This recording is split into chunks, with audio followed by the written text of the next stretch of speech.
السلام عليكم ورحمة الله وبركاته. وبلي مسلمة براتوتا علمي ساتو أكاسما برسيسوتا ساتو أمسا تكون قبا إنن اسمال نمني توكو ردي نمرتني قد نماني سنفعلما كوني وما جيرو كوني وما جيرو أنا استأي نما براستأي وبلي يمكو غافا نمان فالمنو maaltu jira zabana kana namtichuma sana xiyyeeffatamee yookaan namticha sana xarraffamaa yookaan nama sanatu xiyyeeffatama. Laa deemsi akkasii dogongora.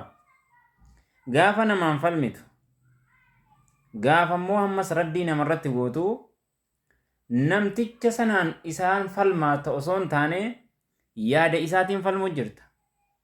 Gaafa raddii irratti gootu zaata isaa itoo hin taane jecha isaa sanarratti raddii godhuu jirta malee zaata isaatii miti. Obboleeyyan tokko tokko jiran yeroo raddii namarratti godhan namticha sana arrabsan yookaan namticha sana xiqqeeffama. Laa fakkeenyaaf nuti firqaalee garaagaraa ahbaashuma haa fudhannu ahbaash haa fudhannu. Fakkeenyaaf Abdallaa Hararii zaata isaan xiqqeessinu nuti yaada isaati. Yaada isaati. Abdallaa Hararii haa ta'u wala ahbaashis Mu'tazilaas Jahmiyyas hunda isaanii haa ta'u. Raddii kan irratti goonu zaata isoo isaan taane yaada isaa dogongora isaa sana irratti malee yaada isaatii miti. Anis ta'ee ebelus ta'ee eega rasuula rabbiiti alayhi salaatu wassalaam hundi namaatu macsuumiin hin jiru dogongoraadha. Imaamu Maalik akki jedhan kullunaa raaddu wa marduud laa saahiba hadal qab.